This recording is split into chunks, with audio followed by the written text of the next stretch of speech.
On this episode of This is Game Boy, we save our girlfriend.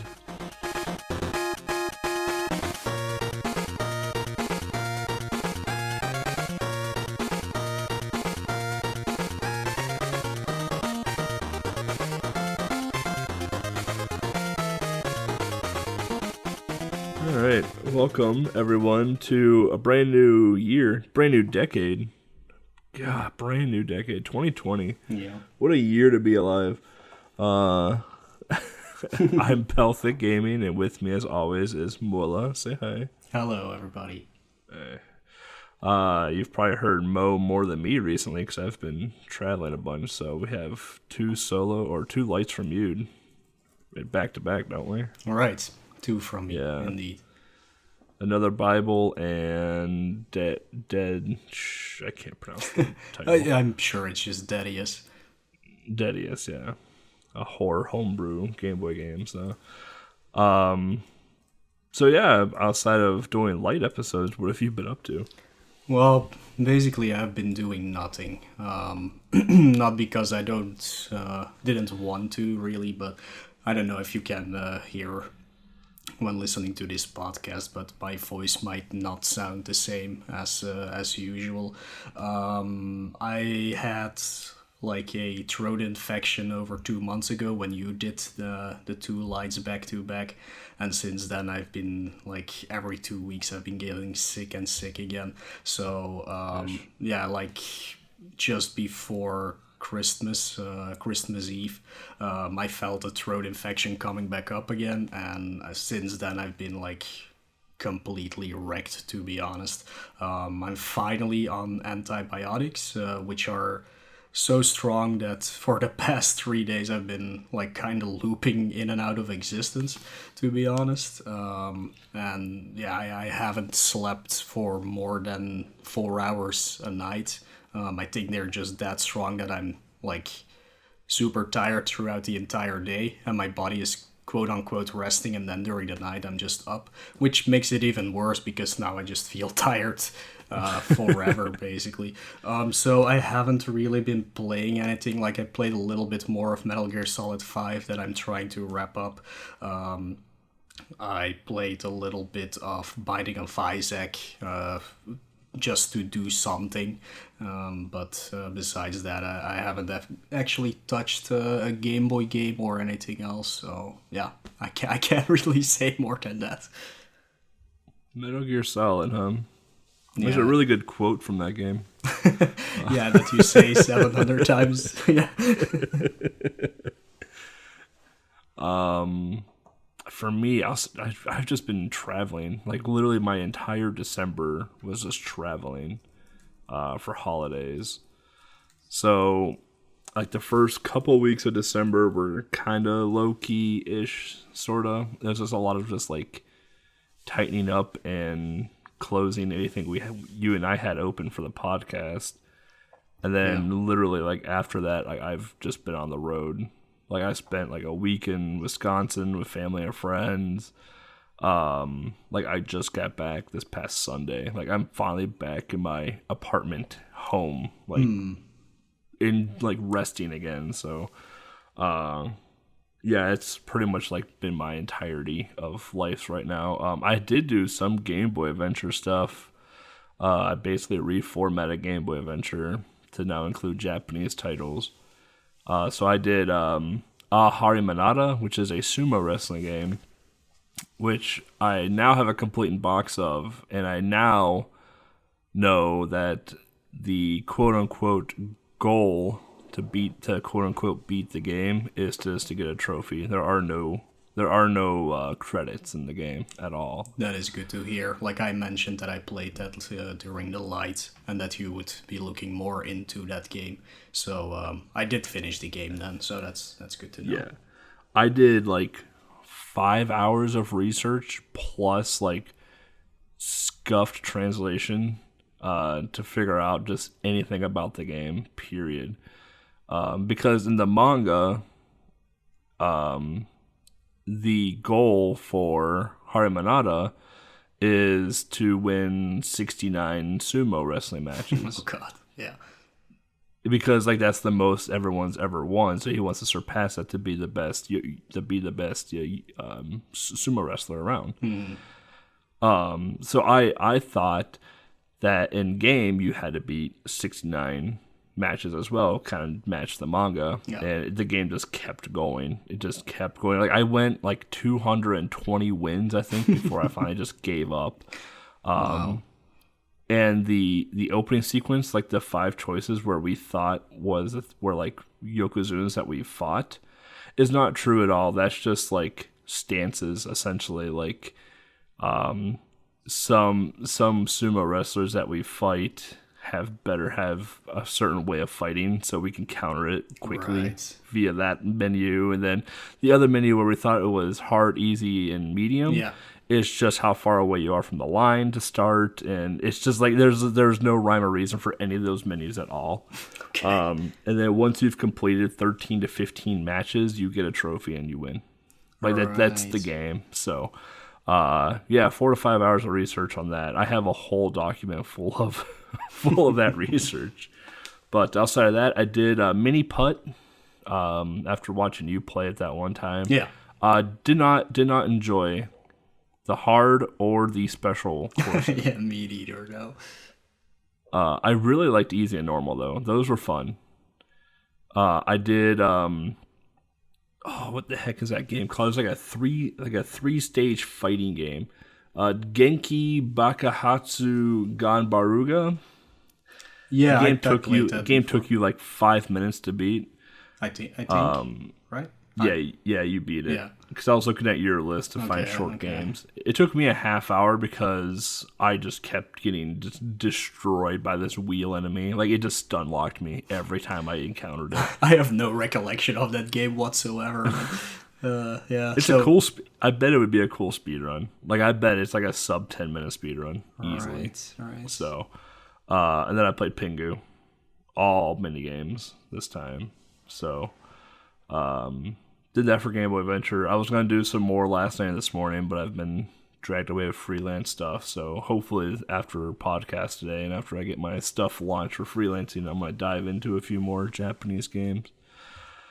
Then outside of that, WoW Classic per normal. So nothing too insane. I'll probably start The Witcher sometime next week or two. That's a game. Yeah, I figured I'm going to start, like, if I'm going to start the series, I'm going to start with 1 so I can appreciate how good 3 is. So Yeah, like I said in the Discord, like, I've played 1 when I was back in college, so that's definitely, like, 10, 12 years ago or something. Yeah, it's an old game. Yeah, and I'm not really type of person who plays those games, but I had either the choice of playing that or paying attention in class, so it was an easy choice there. Definitely because it was communications and marketing studies, and it was basically the same that I have already seen in economics during my high school, so I was like, I know this, whatever, I'll just play this game. I liked the tutorial part of it, because it was like a very not widespread part of the world. Very linear. And like the few side quests you got were easy to figure out. And then after that, I think if I remember correctly, you cross a bridge and go into a town, which is a pretty big town, especially for that age. Like, maybe now it looks very tiny. But you could like speak to everybody, and everybody had a quest for me. And I had no idea where I was supposed to go or what to do anymore, even though you have a tracker and things like that. But yeah, I was like completely baffled by it, I guess. Yeah, overwhelmed. Overwhelmed. I was, like, I'm not a fan of open world games like most people know, so that was a little bit too much for me, so I didn't play it very, very long afterwards. Yeah, having never played a Witcher game, I have read half of the book series, and I've watched the entire season on Netflix. So I was like, well, it just makes sense for me to like play the games now and see how everything like matches up and whatnot. So that, and I'm probably gonna start Greedfall, which is like a medieval-y type game, like almost like a newer version of Skyrim. All right, yeah, that's also totally nothing for me. Yeah, well, that's much later than this month. Yeah, like as soon as I can, I'm gonna start back up with Portable Pleasure, of course. But like, you don't like open games, but you're playing Metal Gear 5. Yeah, yeah, I'm still gonna be playing that, of course. But yeah, the picks that are happening right now. First, it's your pick, Duck Adventure, which is one of the Sachen games, which is absolutely horrible. I think I softlocked it 3 times in half an hour. Nice. Like, I have no idea what they expect me to do in the first boss fight. I have no idea how long the game is because nobody has ever played it. Like it needs. I think I can't start it before I figure out a lot of stuff how it works. Because depending on how far you drop the enemies, they give different items, and some of them are like extra bombs and probably extra lives and like invincibility. It's not an easy game. For sure. Makes me so happy to hear. There's a lot to it, but because it is Sachen, it's just not well made. But yeah, but does it work on the EverDrive? It works on the EverDrive, yeah. Okay, maybe I can take a look at it. Yeah, me and Legs one day went out to look for all the Sachen games on Game Boy because they're not easy to find, and we mean on the ROMs, of course. Because for people who don't know what Sachen is, like in Asia, they also made a quote-unquote Game Boy called the game Duck, which also came out in Europe, I know. I think it's called different in China. But it's a knockoff Game Boy, so it makes a knockoff Game Boy games, but some of them got put on a multi-game Game Boy card back then in China, which they sold. And I think maybe because they are officially not made for Game Boy, but for that other system, that's why some of them just don't work. There's one that absolutely doesn't work for some reason. You're playing it, but nothing happens. So yeah, this is one of those, and yeah. It's hard to find Sachen games. Yeah. Just like an actual like cartridge of them. Yeah, like you can find some, but like they're very hard to find. I was fortunate enough to find a complete in-box lot of all the Sachen games. I didn't buy it because it was way too damn expensive for like $2,500. Now, and I think about it now, like I think back and looking forward, it's like I can't find half of these Sachen games, and like there's an entire lot complete in box for $2,500. Like it's expensive, but like I could have had them all right then and there. Yeah, you know. Yeah, I'm just wondering as that knockoff Game Boy basically works the same. The cartridges kind of look the same.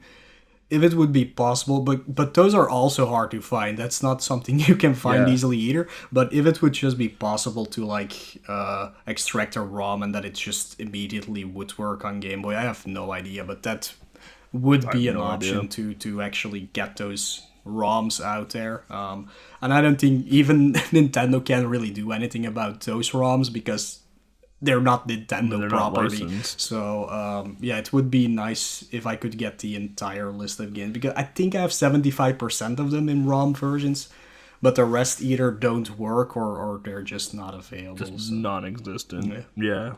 God. Gotta love Game Boy. Game Duck. Gotta love the Game Duck. The thing is with the Game Duck, I remember it being available in stores here. Like, we have like one of those kitchen appliances and like just pans and pots and things like that. But they also had like children's DVDs in there and stuff like that, and some toys. And there was around Christmas, I guess makes the most sense. Like we do it on another day, but around Christmas there was like the ad that came in the mailbox, and it had the Game Duck on it, and I wanted it. I'm glad my parents didn't bought it for me because the games were horrible, but that would have been cool to actually have one right now. They're hard to find too. Yeah, because like we didn't get the Game Duck in the States, but what happened to us in the States was that we had knockoff Game Boy type things, but like it wasn't like a Game Duck where like it was a whole nother system for cartridges. It was basically like a Tiger Electronics handheld. Right. Yeah, we have but those for as Game well. Boy stuff. A lot of them. Yeah. But it was like for like Game Boy stuff. So like I still to this day have a giant black like I don't even know, like giant rectangle, just this huge brick. It's like the size of the Switch basically. And it has like 50 some odd games in there, and like literally all the games are just knockoff versions of Game Boy games. Yeah. Like it's all it is. So we had a lot of that in the States for sure. And then we had like the standalone like Monopolies and Wheel of Fortunes and stuff like that too. Like another giant handheld suites of that. So right. yeah, kind of crazy what the 90s brought in terms of portable video gaming. Yeah, it was just cool to find, because I think you found the Game Dog, but it was on the under the different name, and you sent it like on Discord, and I was like, I know that thing. It was in stores here. I can't believe these are the soccer games that are on Game Boy, and now I'm really sad that I didn't get one. Like I'm also glad I didn't get one because it's absolute trash. But yeah. Yeah, I forgot what name. I was just I was browsing eBay, I think, one day, and I came across it, and I was like, "What the hell is this?" Like, I've never heard of it before, never even seen one before. So I threw it into Discord, and you're like, "Oh, it's a Game Duck." I'm like, "What? Yeah. What's a Game Duck?" So yeah, it's game packed with Arctic Adventure. One of the games you can definitely find a ROM for, which is basically what's that game? That Konami game called, the shooter block puzzle one. Karth? Yeah, I think it is. Shooter. Yeah, that's the one. That one is vertical, right?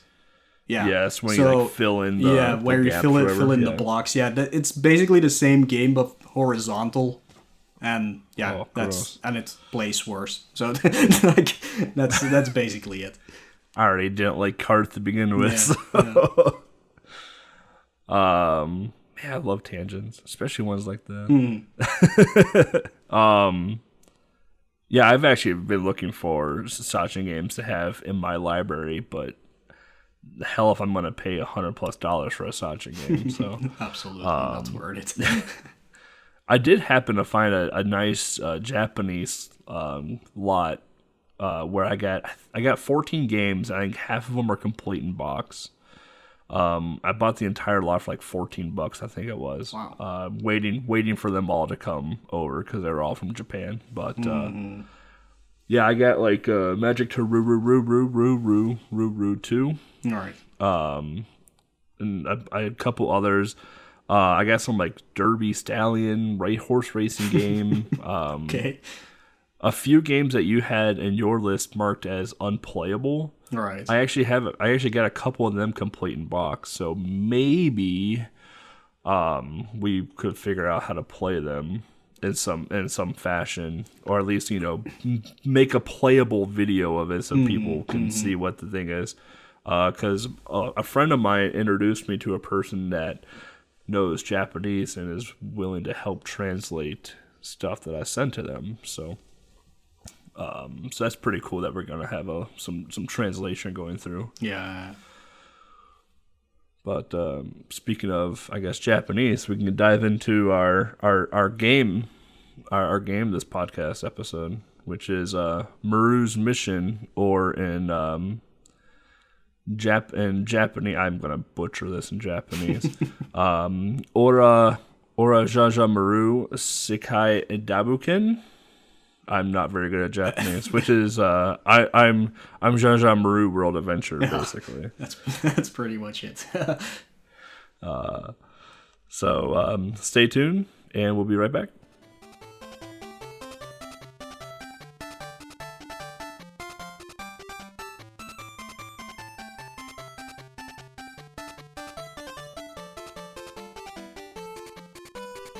All right, welcome back, everybody. So, Jaja Maru, or we're just gonna call it Maru because that's way easier to say. Yeah. Is the first of its series outside of Japan, loosely based on Ninja Taro, No, brother wait. of. Correction. No, there. it's no. Ninja Taro is loosely based upon the Jaja Maru series. That's what I meant with that. Because They're the same game. Ninja Taro also came out in the US and I think Europe as well. It did. But that one is like it's not the same. It's just very loosely based on the series. So Maru's Mission is the first actual Jaja Maru game outside of Japan. Outside of Japan, yeah. They're not interconnected by any means. They're just semi-similar. God, this is what happens when you translate something from Japan to the West. Brother of Ninja-kun from the Ninja Kid games. Yeah, that's the Kai you play with. So people probably know Ninja Kid from NES. Most likely, it did come out on MSX before that, so like the series is a lot older than a lot older, basically around the same period. But it's a little bit before the NES era that this series got launched on MSX mostly. Yeah, and per normal trend, Maru's Mission came out in Japan first on the 28th of September in 1990, and then would later go into release in Europe and the US in 1991. Yeah, Developed by only Tosei, the though. US actually, weirdly enough. Didn't you guys get it? I'm pretty sure we didn't know. Suckers. You didn't miss much. I mean, the Japanese version's way better anyway. But it was developed by Tosei. Yeah. Pretty good developer. I mean, I have no complaints with them, really. True. And then published by renowned Jalico. Yeah, love them. Big Especially fan of on Jalico. Game Boy. Yep. For those of you that don't know what Tosei has done, we'll stick with just the Game Boy. They've done Yoshi's Cookie. They've done the Namco galleries. If you want to get into the Game Boy Color, they did Metal Gear Ghost Babel. Oh, yeah. Dragon Warrior. Winnie the Pooh Adventures in 100 Acre Woods. Sure. Which is actually a pretty fun game. Okay. Game Boy Advance, they did The Nightmare Before Christmas, The Pumpkin King, which is like a Metroid-esque type game. That's a great one. Featuring Jack Skellington. It's a very good game. Yeah. If I were to recommend any Game Boy Advance game, it would be that. And you can get it pretty cheap. It's like a $2 game. They did Resident Evil 0 on the GameCube. They did Code Veronica. That's too bad. But I mean, they've been around. They've done so much. They did Dragon Ball for the Super Famicom. They've done a ton of stuff. So then they were founded 40 years ago. Crazy. They have over 1,000 employees too, according to the 2015 census. But yeah, published by Jalico. Mo and I are pretty big fans of Jalico. Yeah. My favorite, I don't even know what my favorite Jalico game is. Me neither, actually. Wait, that is Jalico, right? Vanishing Racer is Jalico? Vanishing Racer. Like I love that game, but it's also really hard. But I think it's a really, really cool game. Oh. Rodland. I really liked Rodland. Okay. That's a fine one. What else is there? I don't know. There's so many. They've made so many, or they've published so many good games. Fortified Zone. Wasn't Avenging Spirit a Jalico game? Right. Too? Yeah. So the quality of the games kind of differs, but it's always fun at least. So. Yeah, I mean, you get the spectrum of bases loaded to Avenging Spirit. Yeah. So I mean. Bases loaded, for it being a sports game, isn't terrible, but it's a sports game. So it's still pretty boring. So what's this? So we don't even know who the composer. I don't. God, this is the issue I have with retro games. They never document who the composer is, so you have to go on this wild goose hunt if you're lucky to find who the composer is. I don't know who the composer was for this game at all. I couldn't find it in like the 3 days I spent doing notes. Yeah, I tried as well, but nothing came up, and there are no credits in this game. So, no credits. Good luck finding out who made that. If you know someone from the Tosei development crew of 1990, maybe you can ask them. But outside of that, what's this game all about, Mo? Yeah, it's a very intricate plot with a lot of deceit and like backstabbing and double crossing. Kind of really like Metal Gear Ghost Babel, which is hard to follow. You really have to pay attention through this epic tale. But basically, it's Maru is out for a walk, or Jaja Maru actually is out for a walk with his girlfriend Cory, and an evil samurai named Muramasa suddenly appears and kidnaps her. So there you go. That is the plot. Nothing new there. But yeah, in Maru's efforts to track her down and rescue her, must face a number of mythological monsters like Muramasa, for example. That's a sword, right? Or is it a legend that he uses the sword? Like I'm not so good with mythological monsters, to be honest. No idea. But yeah, he gains new and powerful weapons each time in order to defeat the next one that you also completely lose afterwards. So I don't know. You don't really gain them. True. You just loan them, I guess. Using the hints that are left behind by his enemies, Maru will follow a trail that will lead him across 6 different locations, including the bug-infested forests of America, the scorching deserts of Egypt. Help our hero on his mission as he fights to rescue Cory.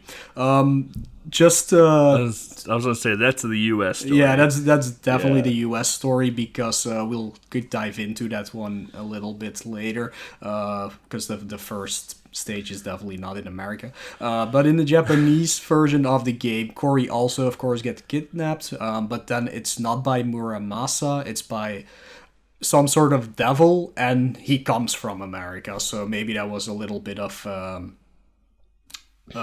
like Japanese not liking America that much during that day, and yeah, I can see something like that for sure. So so the story is a little bit different in between the two versions, but it's basically girlfriend gets kidnapped, you go save her. The story in a nutshell is about the same. The gameplay, though, in a nutshell is the same, but harder on the Japanese version.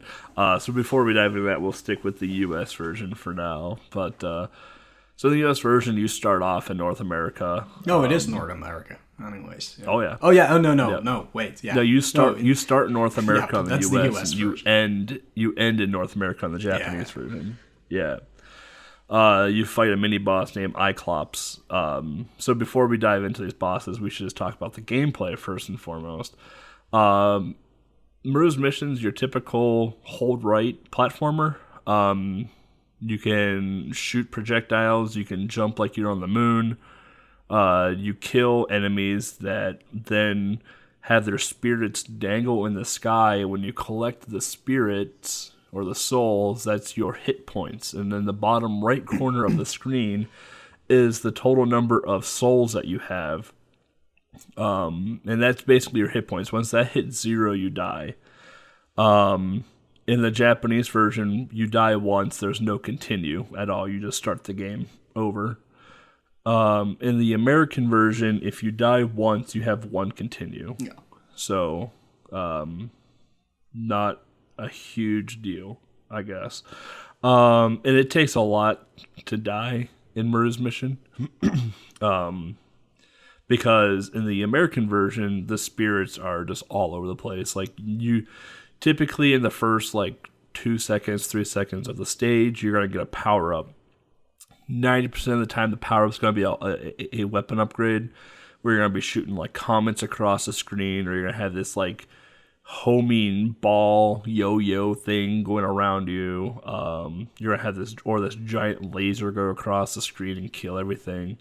But if you're real lucky, you're gonna get this one little power up that just puts you right to the end of the stage. Yeah. So, and the weapon power ups don't do anything for you at all in the boss fights because you lose your weapon power up before the boss fight starts. So it really doesn't matter at all. The power ups just kind of help you get through the stage a little easier. But even then, everything dies within one hit, regardless of the weapon power-up. So it's honestly just not a huge deal at all to get. So yeah, holding right, jumping, shooting. Most of the time, you're probably just going to be jumping over enemies and just not even hitting them because the game is actually pretty laggy. Depending on the weapon that you get, you can cause some pretty significant lag in the game and chop down those frame rates pretty quick. But in the stage 1, once you get into the end of 1-1, I guess we'll call it, you fight against a mini boss called Cyclops, which is like it's a floating black ball with an eye in the center. Think of a scuffed version of Krakow from Kirby's Dream Land, and the eye is going to open up, and that's when you can just unleash into the eye and take it down. And that's going to do a couple different attacks. It's going to stop and just do like a counter or a clockwise laser attack, or it's going to do some dashing at you. But it's a very easy boss fight regardless. And then once you've defeated the boss in the American version, the boss will let out a ton of souls for you to collect to replenish your hit points. In the Japanese version, there are no souls to replenish your hit points. If you took a lot of damage in the Japanese version, tough. Like, get good, basically.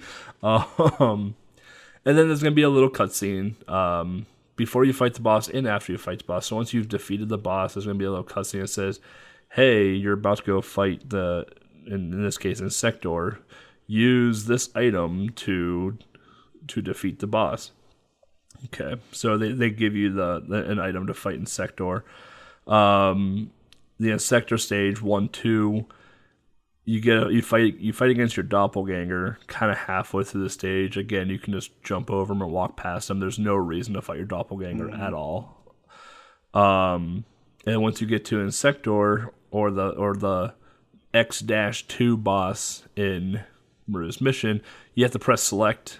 That activates your secret weapon, and that is the only weapon that is able to damage the main boss of that world. So Insector is kind of just a nightmare to fight because Insector can split off into a bunch of different flies, and you have to wait for all the flies to land before Insector will collect himself and become a whole entity again. And the only time you can hurt Insector is when Insector is a whole entity. So it can be just a complete nightmare. It's just a lot of waiting sometimes before you can actually hurt the boss. In the Japanese version of stage 1, you're actually in Japan. Again, very similar idea. Just hold right, jump, shoot. But the first boss that you fight is like a bull or a pig, and you get attached to its tail. And you're actually taking damage over time fighting this thing. Like, there's no avoiding it at all. So your sole goal is to burn this boss down as fast as possible. And then in 1-2, you don't fight Insector. You fight Neo, which is the Native American.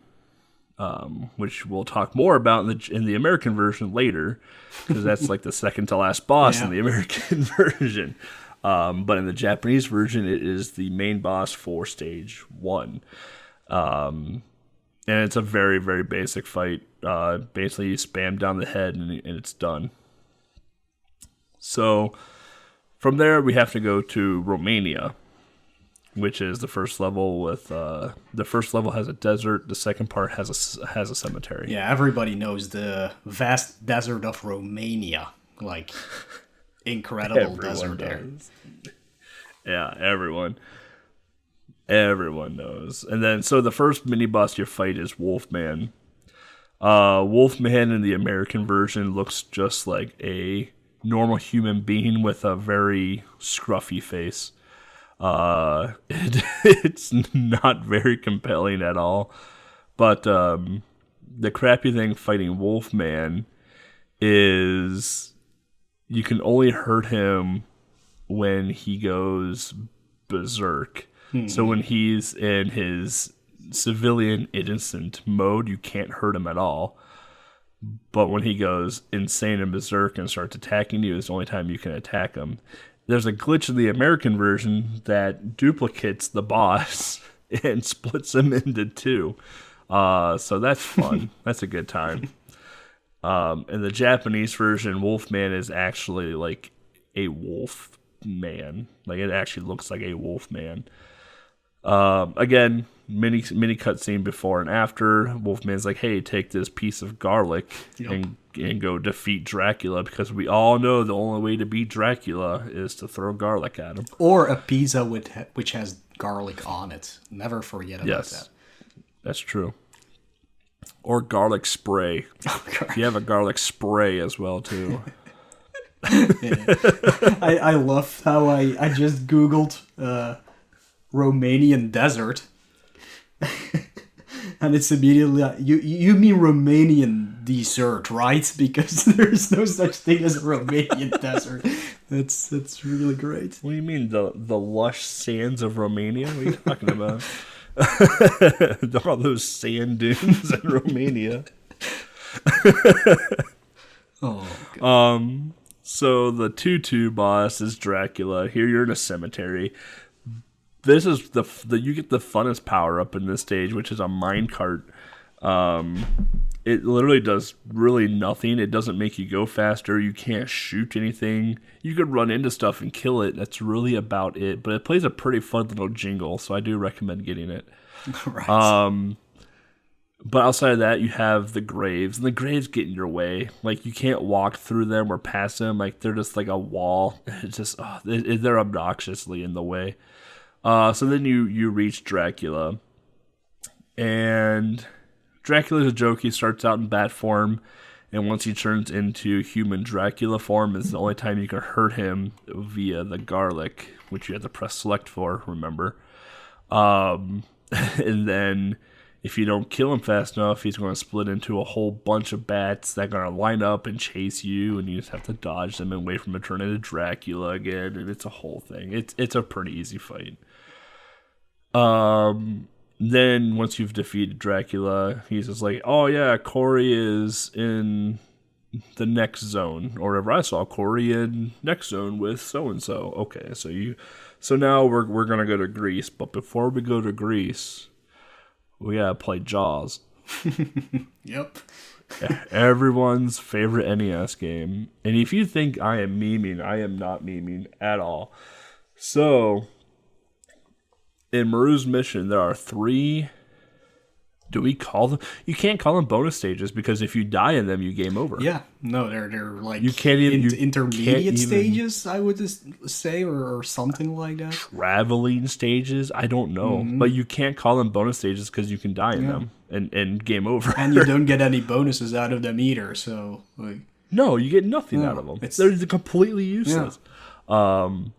So you're... It depends on the version. If you're on the Japanese version, you ride a frog, I believe it is. And if you're in the American version, you ride a turtle. Mm-hmm, mm-hmm.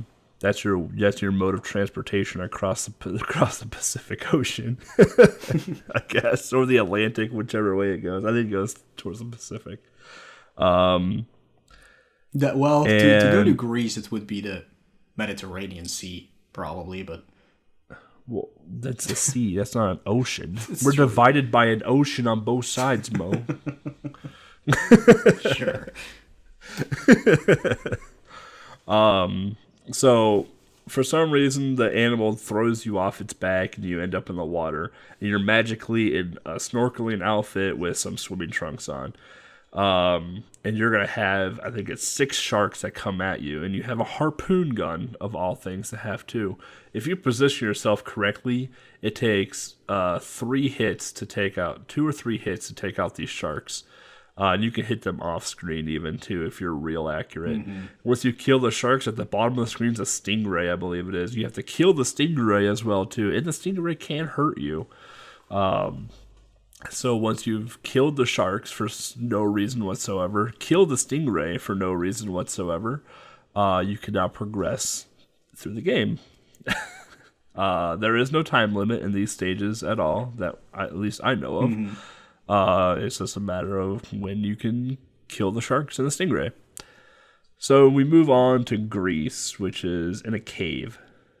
Again, the first thing you think about when you say Greece is like an underground bone cavern. Like, I mean, that's so typical there. If you go there, you get off the airport, you step outside, you just fall down into a bone cavern, and you get like plates thrown at your head by some Greek people. That's Greece. That's just how it works there. I definitely don't think of amazing architecture and marble sculpting or anything like that. No, absolutely not. No. So we go into a cave, bone cavern. Again, it's another one of those hold right and jump over the pit type deals. The issue at this stage is you come across some new types of enemies. We have the mummy, which just breaks apart and doesn't really die at all. And then we have, I don't even know what to call them, these people that grab you and just like suplex you basically. If they grab you or get a hold of you, like it could be death real quick. Yeah, like we didn't really get into that in the previous stages, but they kinda want to do enemies that are based upon the region they're in.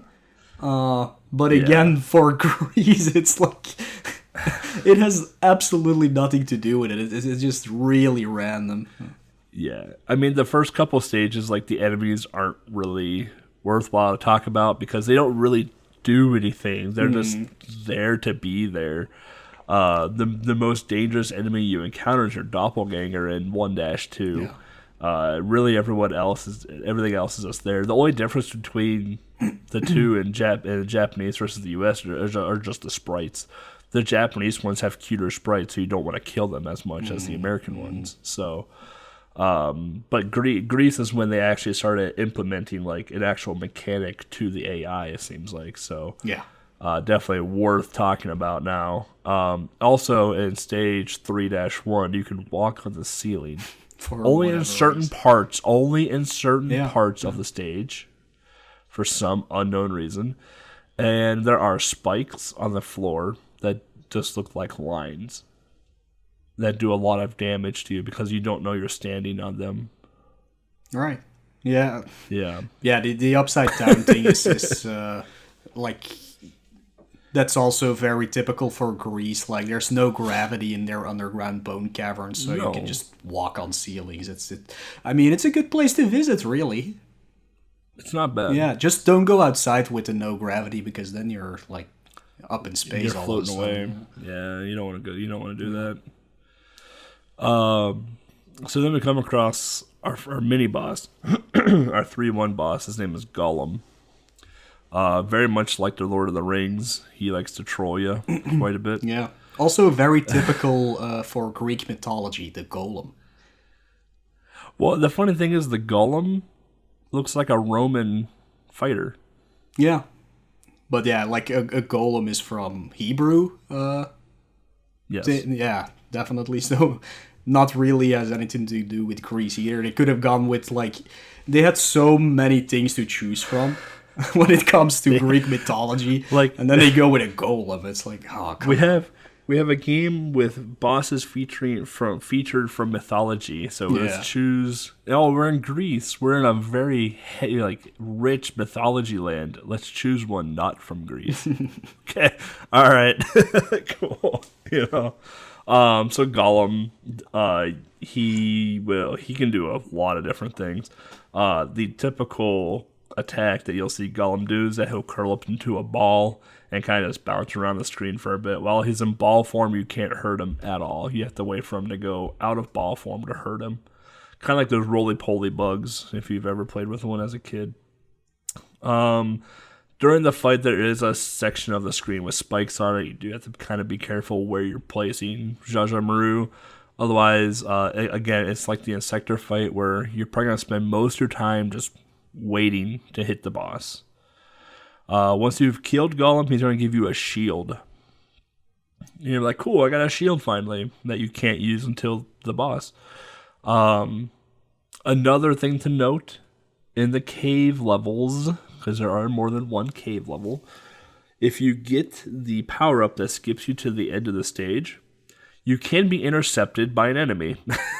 I have been the only known recipient of this so far, where if you get the level skip power-up, it doesn't just like blink you to the end of the stage, it travels your character across the screen to the end of the stage, which means your character is still vulnerable to attack, which means if your character slides across the screen and gets caught by the enemy that grabs you and just suplexes you, you will get grabbed in a suplex mid-skip, and your power-up is wasted. Right. I think I'm the only one with video footage of that ever happening. So, that's a thing. That happens. So now we're in 3-2. Same spiel. Hold right, jump over gaps, ignore mummies, try and kill suplex people. But now we fight Medusa. We actually fight an actual Greek mythology person. Yeah, they at least got that right. And just to be sure that I wasn't spouting nonsense earlier, I did check on Google real quick for the golem. So I was typing in golem mythology, and it immediately auto filled in Greek. So I was like, uh-oh, did we say something stupid? But no, it has absolutely nothing to do with it. Yeah. So. No, there's nothing. Yeah. I'm pretty confident in my mythology studies to know that like Norse and Greek mythology, like those are the two I know the best. And I've never heard of a golem in Greek mythology. No, so definitely not. But we face off against Medusa, and the greatest part about Medusa is the cutscene sprite, because in the Japanese version, I believe it looks like she is just completely cracked out on drugs. It doesn't look anything like Medusa at all. It looks like, if you've ever watched the Rugrats, if you remember Angelica's doll, where like it has that really tiny head and like the hair is like missing from like a quarter of its head, and like a bunch of just gaps between like chunks of hair. That's what Medusa looks like in the cutscene. Medusa looks slightly better in the American version. Slightly. Yeah. But the Medusa fight is pretty weird. Medusa is half human, half snake. She's a Gorgon. Yeah. So the bottom portion of her is a snake. One of the attacks that she can do is that she can just launch this like snake thing out of her crotch area. Yeah. I mean, there's no other way to explain it. I suppose it's supposed to be she's releasing one of the snakes out of her she's like snake hair. Yeah. But, yeah. She's like releasing a snake or doing a tail whip or something with a snake, but it just looks like she's launching a snake out of her crotch.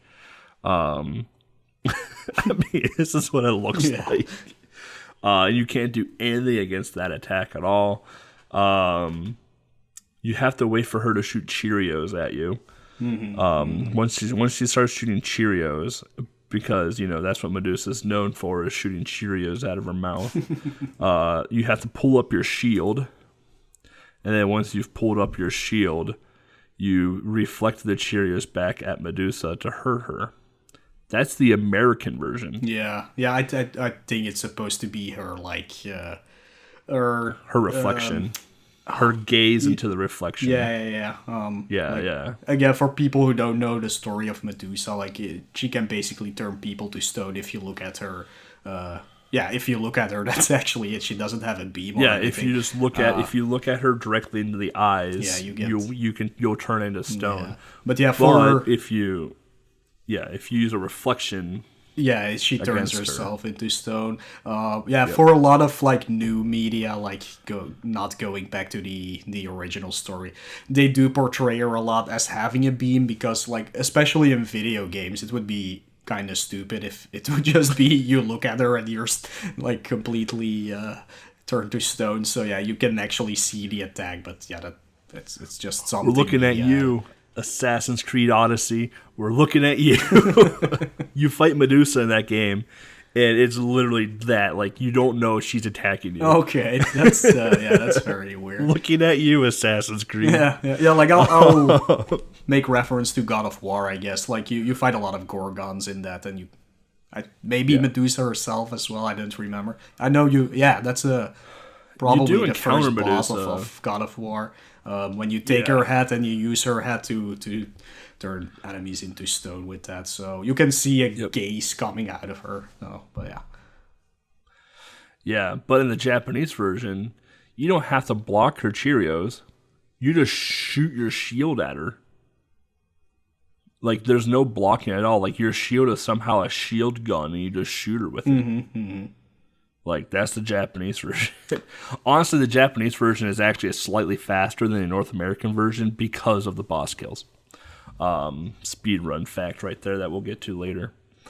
So, we kill Medusa. Medusa's like, oh, yeah, I saw Corey in Egypt. All right. So we take a trip from Greece to Egypt, and this is where we get the most useless power-up in the world.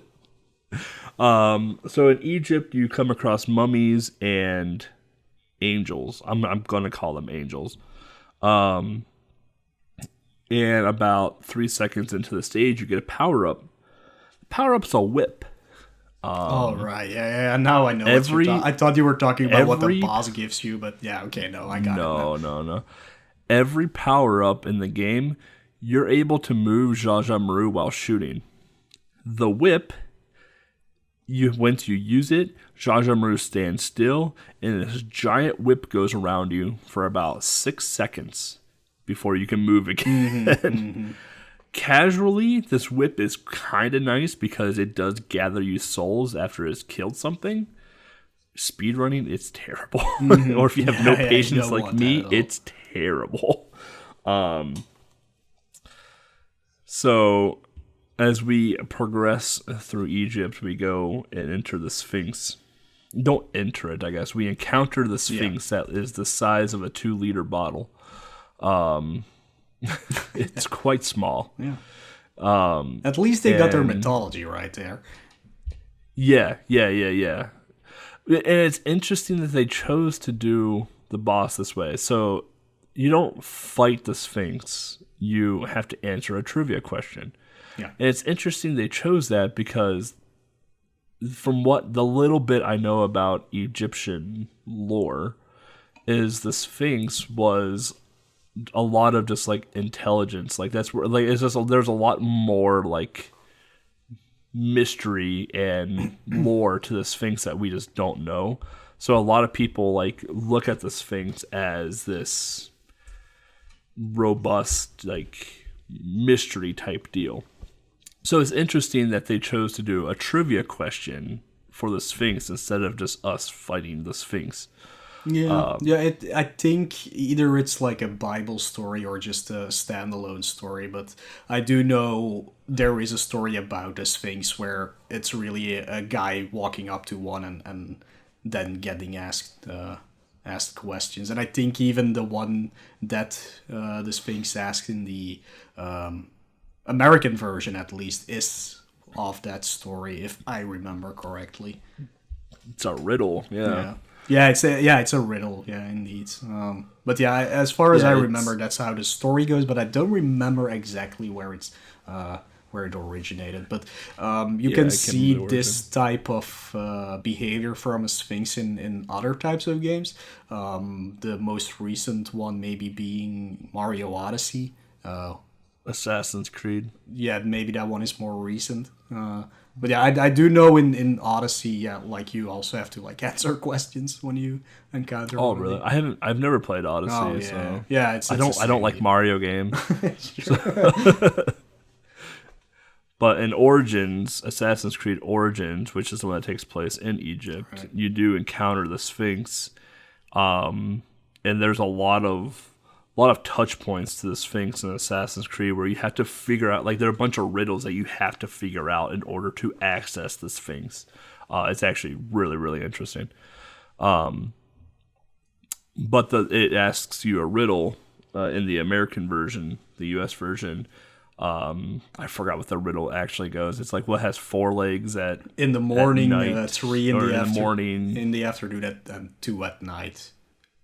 No, 2 in the afternoon, 3 at night. Yeah, that's it. Yeah, because it's human, it's man. Yeah, it's is the answer, because at 4 you're crawling in the morning, you're crawling, you're a baby. In the afternoon, which is middle of your life, you're walking on 2 legs, and in the evening, which is the end of your life, you're walking on 3 legs because it's assumed you're going to have a cane. Yeah. So yeah, it's one of the most well-known riddles. I doubt that nobody, like, there are people out there who haven't heard that before. It's the same as the one with like, you come to a crossing. Trying to find a village, there are 2 people in front of you. One always speaks the truth, the other one always lies. And you have to ask a question to either one of them to find out where the actual village is. And if you don't know the answer to that, is you ask any of them, what would the other person say? There you go. yeah, yep. And then once you've answered the question correctly, this thing is like, cool, you can now progress. If you answer the question wrong, if you answer the question wrong in the Japanese version, you just game over. Are you like super sure about that? Because like I played it. I'm pretty sure. I played it before this podcast. Like a few days ago. But I played it and like I couldn't read what was on the screen at all. And I was just pressing the A button and I got different questions every time and going back to the same one, and I just passed each time. Really? So maybe I just got lucky, of course, because I have no idea what I was reading. But because every question I've ever gotten on the Japanese version, it has some sort of number involved with it. Yeah, there was one of those. Yeah, And the answer is always 33, I think it was. okay. And when I first played the Japanese version, I got it wrong, and I remember game overing. Okay. But I also remember one other time getting it wrong and just having to restart the stage. So I don't know if it takes health away if you get it wrong, that might and if your be, health yeah. hits 0, you die, or it just me being me playing a video game and just it happened. Yeah, weird. Okay. Yeah, so like, I've had 2 different experiences with the Japanese version. I've never gotten it wrong on the American version because I knew what the answer was to the riddle. But in the Japanese version, I've had both where I have restarted the stage and I've died. All right. Yeah, So I had repeating wonder. questions. So I like. Interesting. Yeah. I've never had a different question in the Japanese version. Okay. It's always been the same. That is kind of weird. We should definitely check that out more. Yeah, I think I got 3 different questions because I did game over once. I don't remember. Oh yeah, I do remember. It's in the next stage. So I game over, so I had to redo it. And like the first time I played it, I got 2 questions, and then it was fine. I could pass. I guess. I guessed it right. And then the second time, I had like the first question, then the second question, then it goes back to the first question, and I don't know what was happening at all. Wow, I've never had that. Okay. Wow. Today we learned. Yeah. So once you get past Sphinx, you go to the 4-2 stage. This stage here has really obnoxious enemies. 2 in particular. It has the Chimera, which if you get touched by the Chimera, it carries you back to the beginning of the stage. Fun times. But if you kill a Chimera, it breaks off into 3 different enemies that you have to kill individually. Yeah. This stage has another useless power up, and that is the bomb. Again, absolutely useless. Don't even pick it up. And then you start to encounter the dragons a little bit. They're not as obnoxious as they will be in the next world, but you start to encounter them. Like you start to see them. But the final stage for Egypt is ISIS. Yeah, the Egyptian ISIS. The Egyptian ISIS. Not the terrorist group ISIS. Can we even say that? Are we gonna get terrorized by ISIS now? I don't know. Well, Homeland Security is gonna be on me now. So,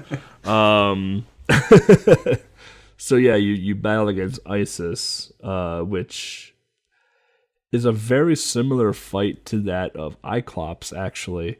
The only difference is that you can hurt ISIS throughout from start to finish. But the attacks that ISIS will do, he will do a clockwise beam as well, like Cyclops. And he'll actually dash at you as well too. He has a very similar attack pattern to that of Cyclops, but you can kill him a lot faster than Cyclops. So yeah, after the Egypt, we have to go to Brazil, so we have to travel across the ocean again. And, also Egypt was in the desert, so that was for once correct. I don't know if we mentioned that. Yeah, we did mention that. Yeah, Egypt was in the desert, so good job. Nailed it. Nice job. So now we have to go to Brazil, so we have to go to South America, which means we have to travel across the ocean, which means we have to murder some sharks and some stingrays for no reason again. Yeah, as you do. As you do. So God damn it. So same thing as before. You put on your snorkel and your swimming trunks with a harpoon gun and start shooting sharks and stingrays again for amusement, I guess. As you do. And then you move on to Brazil, which is the mountain level. And again, we go back into a cemetery later on in this world. Yeah, I'm sure there are mountains in Brazil, but again, like, there are. You have the Amazon there. Why not? Okay, you already had a forest stage earlier, but again, come on. Yeah. Or like, like a village, like a tribe village or something. Yeah, there's a lot of different things they could have done, but we get a mountain.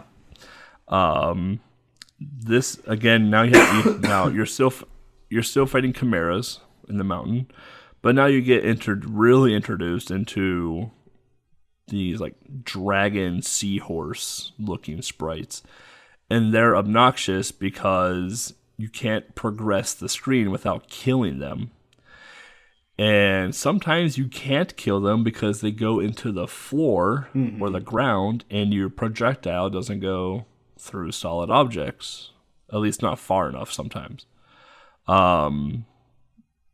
So sometimes, again, you have to wait for them to get into range and attack. But this is dangerous because this stage is riddled with pits. If you fall into a pit, I hope you don't have epilepsy because you're probably going to spaz out a little bit. Because it is a trip when you fall down into a pit. Maru lays down like he's in a coffin, basically, as he's falling. And then the screen goes super trippy. I'm trying to... I can't really think of a game that has anything very similar to it at all. No, not really, no. Yeah, I really can't think of anything. And then in the American version, you approach the bottom, but you don't hit the ground. You kind of like float above the ground. But you start the stage over again in the American version. You don't die unless you fall into a pit. You have to fall into a pit 3 times in the American version, I believe it is, before you game over. In the Japanese version, from my experience, if you fall in a pit once, it's game over. Yeah. This is also the stage where it happened to me. So Yep. that was fun. It actually, like, when you enter the mini boss area, you of course get a cutscene, like always. Oh yeah. And for some reason, like, if you're playing this game, you're so used to holding right the entire time just to move faster when the cutscene is over. Do not do that in the Japanese version of this game when you counter this one, because you are literally placed 5 pixels away from a pit. So if you're holding right, you just drop down immediately and die, and you have to start over again. So yeah, that's what happened to me. I loved it. It was cool. Yeah, it was a good time. But yeah, so the mini boss for this is Hydra. So a pretty easy fight again. Hydra has like 2 attacks basically. If Hydra doesn't do anything at the start of the fight, you literally just mash the shoot button and you can kill Hydra before it does anything. Otherwise, it will shoot a water particle at you, or if it falls into the pit, it will launch itself out and land where you are, basically. Yeah. It's a very easy fight. The hardest thing is not falling in the hole. Yeah, indeed. Honestly, it is. And we of course all know Hydra from the Marvel mythology. Yeah. Yeah. No, seriously though, Hydra is from Greek mythology, so they could have used that one in Greece, to be honest, and just placed a golem here. I don't know what he would be looking for in Brazil, but, like... I don't understand why Insector isn't the mini boss or something from Brazil, because rainforest, yeah, a lot of insects. That's also better, yeah. Like, there's just so many different options. A spider, I don't know, something. Just trying to think of the spider from like Donkey Kong Country 3 or whatever. Oh god, yeah. What's his name again? I don't remember.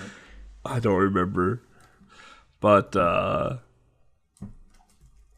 so once you've defeated Hydra, Hydra gives you an item just like every other mini boss has, and you move on to the next stage, which is a cemetery. The cemetery doesn't have the chimeras anymore, but it has those stupid seahorse dragons that stop the screen, and you have to kill them before you progress on.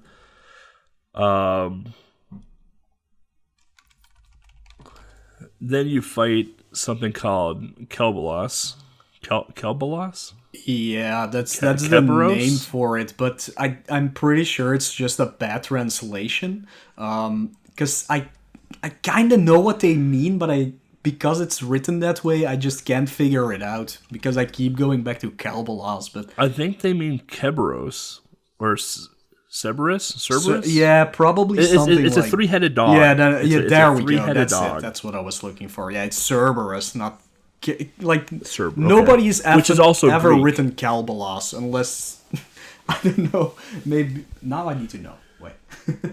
Which, by the way, like, Cerberus is a 3-headed dog, which is the hound of the underworld in Greek mythology. Yeah, I do Not wonder, Brazilian, it's Greek. Yeah, I do wonder if they pronounce it like that in Greece, and I'm gonna... I don't know, yeah. I just know that it's a 3-headed... I knew it was a 3-headed dog, and I couldn't remember, like, the actual name of it. But I know it's the Hound of Hades as well, so... Which, again, is Greek mythology in South America.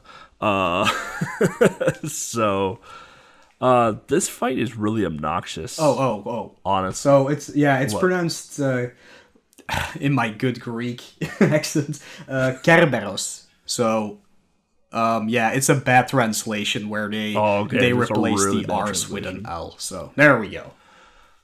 Cool. Okay. Because like when I see the sprite, I know exactly what it is, but like I see the name and I'm just like, I don't know what this name means at all. So, and I just assumed it was the 3-headed dog from Greek mythology, since everything else is based off of Greek mythology in this game. So yeah.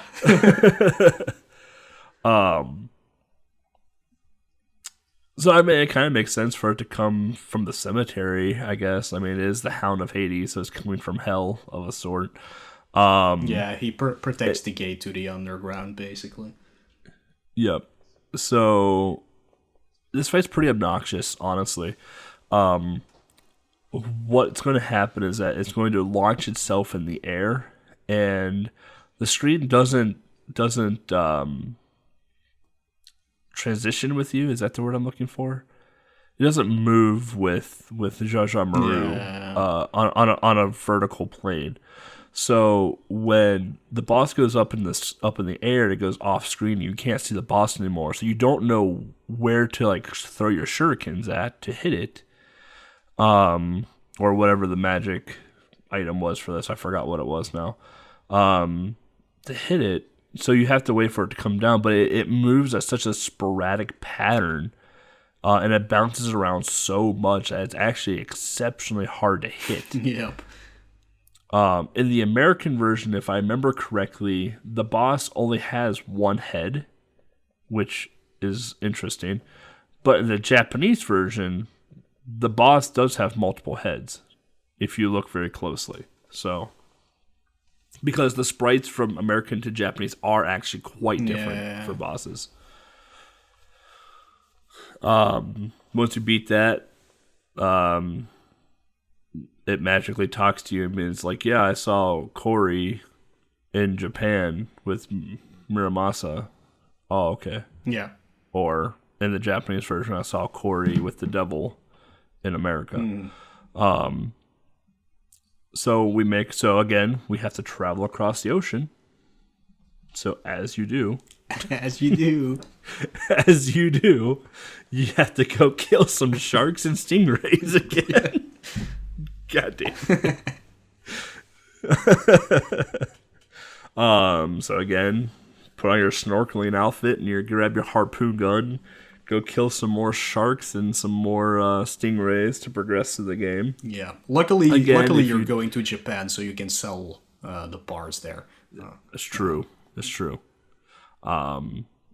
Just don't get caught. It's frowned upon. Yeah.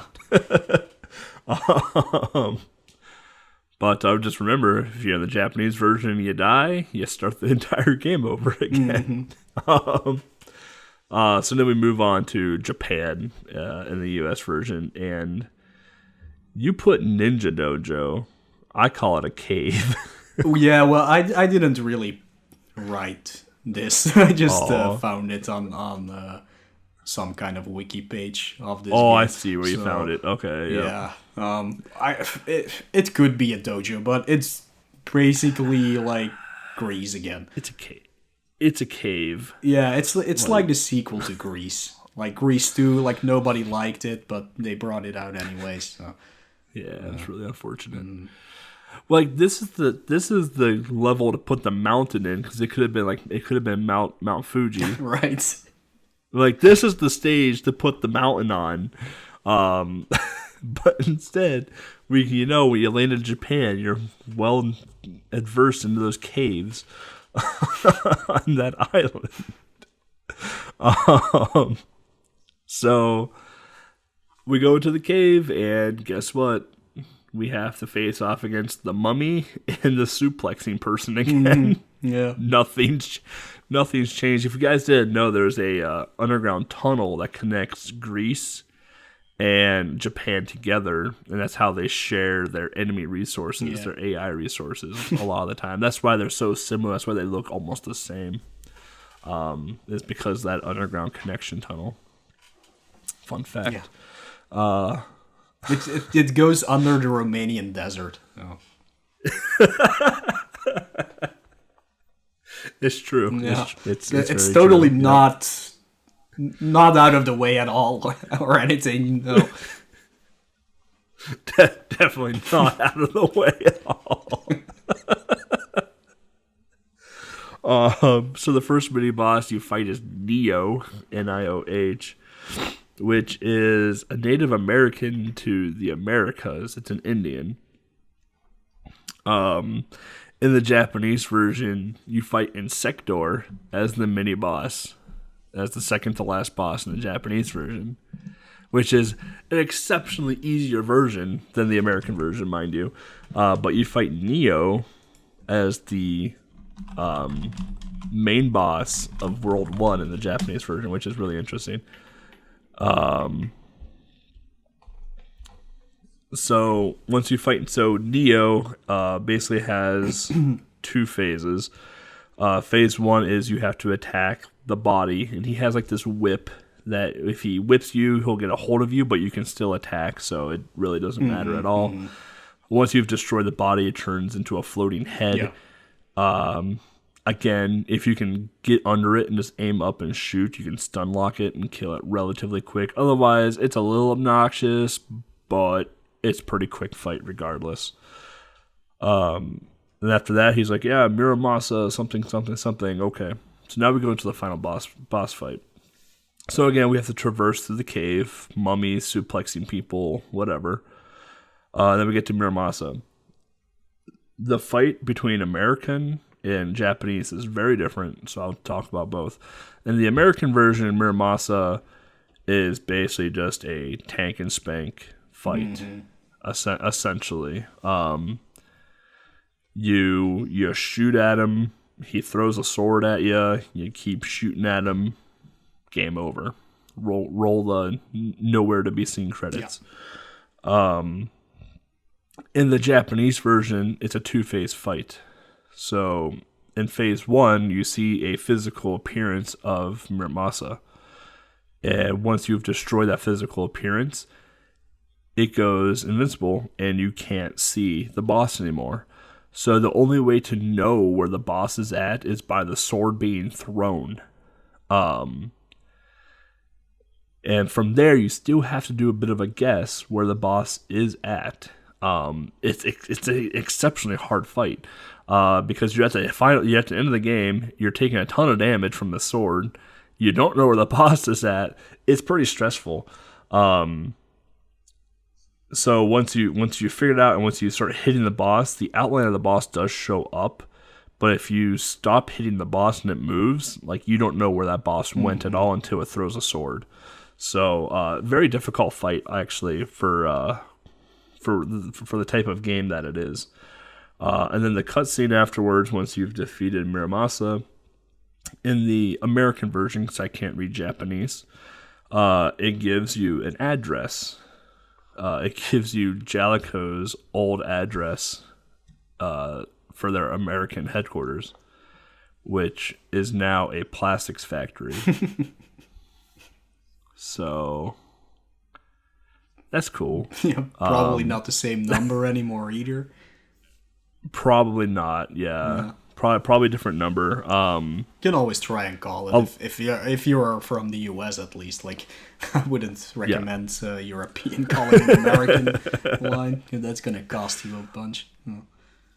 Yeah, because I looked up the address and it's just a plastics factory. Like the building's still there. Like all the buildings are still there. It's just a plastics factory now, basically. So.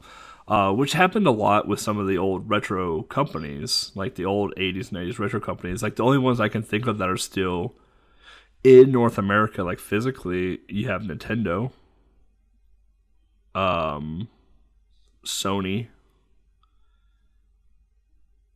I think that's it as like a dominant physical presence, because like before, like we had Jalico, we had a bunch of different ones, like a lot of the smaller companies here, LJN, whatever else. But, over the years, like they went out of business, they got bought out, whatever may happen, then those buildings, the doors get shut down, liquidated, whatever may happen. So, yeah. It's really unfortunate to see some of that. I wonder what happened to all the Jalico carts that were in those buildings. Yeah. I mean, possibly there's a lot of money in those. I would say, but oh yeah. Thrown away. Yeah. Thrown away, liquidated for cents. Yeah. Yeah, the American released Jalico games at least are not that expensive if you want to get them. Some of them are, but like not all of them. But like you can't compare it to Banishing Racer, which is like $100. Oh yeah, cart or $120. I don't remember. Avenging Spirit. Avenging Spirit. Oh, and Avenging Spirit. Yeah, both versions are quite expensive. Well, 3 versions actually. They're all 3 of them. They're all expensive. Because the American version of Avenging Spirit's around $70 to $80 now. The European version. It's around like what, 100 bucks, 120 bucks like now, for sure. And I don't remember what the Japanese one was around. I'm gonna say 50, something like that. Yeah, 50 to 60 bucks. Which you'd be like, oh, that's not that. You're like, oh, that's not too expensive compared to normal Japanese Game Boy prices. That's pretty expensive. That's very expensive. Because typically you can buy a Japanese version of a Game Boy game for 10, 15 bucks. So Yeah. If less, depending on the type of game, except for Banishing Racer. Yeah, the Banishing Racer, Trip World, and Zaz. Those are extremely expensive games. Yeah. Burning Paper is really expensive too, if you can find a copy of it. If you can find a copy of it. So so yeah, that's Maru's mission. The ending sequence, depending on the version, you're gonna have a frog or a turtle in the background, and you're gonna see Cory and Zsa Zsa Maru hugging, and that's it. Yeah, like there's no credits, there's no nothing. Yeah, I don't think you can even skip that part. Like you have to reset the game or something. Yeah, you have to reset the game. It slowly goes dark, and that's it. Yeah. Like that's Maru's mission. Yeah. So, after that long gameplay talk, we're going to take another short break here and discuss a little bit more about Maru's cover art and trivia and other fun bits. Stay tuned.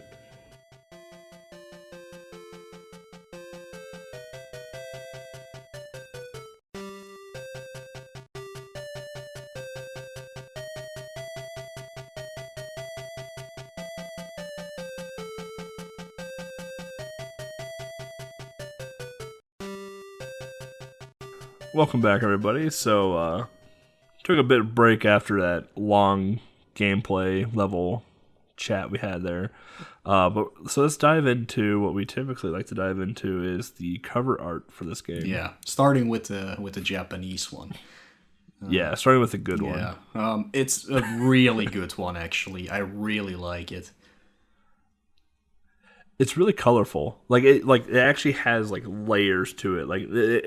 It's not colorful in the sense that everything just like blends together like Night Quest, but you can distinctly see the layers of Zsa Zsa Maru, this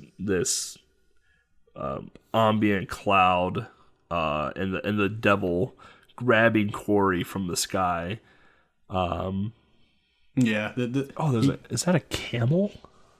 A kitten? No. Oh no, that's a mummy. Yeah, mummy and I guess there's Dracula. Yeah, Dracula, the Wolfman is next to him. And on the left side you can see like a I think it's an Egyptian type of catacomb or a Greek one. That's kind of hard to say, and there's like a skeleton coming to take a peek. Like what is going on there? Zsa Zsa Maru is on his frog. Yeah. Oh, there's a lot of detail to this one. A lot more than I didn't notice before. Yeah, there's the frog at the bottom. The frog is very upset. Yeah. Then you have the various enemies. You have the desert dunes. You have this ominous cloud with Zsa Zsa Maru in front of it. You have the devil grabbing Cory from the sky. And like the characters actually look like well-drawn manga characters. Like they actually look like they took like some time and effort to like put this together. Yeah, like I definitely like. I guess it is Musamara. What am I saying? Mara Musa in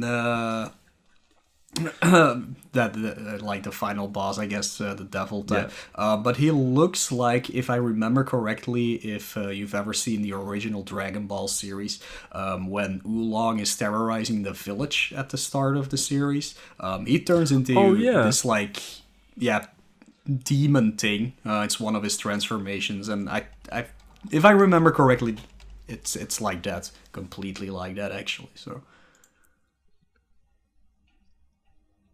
Might be later in the series, but it does. Yeah, it reminds me of Dragon Ball. I know exactly what you're talking about. Yeah. So yeah, I don't know who made this art. Like, it's definitely not Did I really just forget the name of the creator of Dragon Ball? Akira Toriyama? Is that it?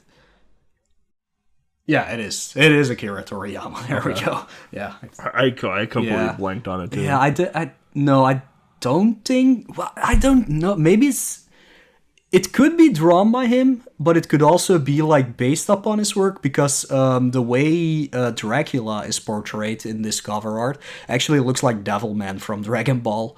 So... Yeah, no, it does. Like, there's a lot of similarities in just the art. Yeah. From Dragon Ball to this. Yeah, it could be and him. Not Dragon Ball Z, like Dragon Ball, like the OG Dragon Ball.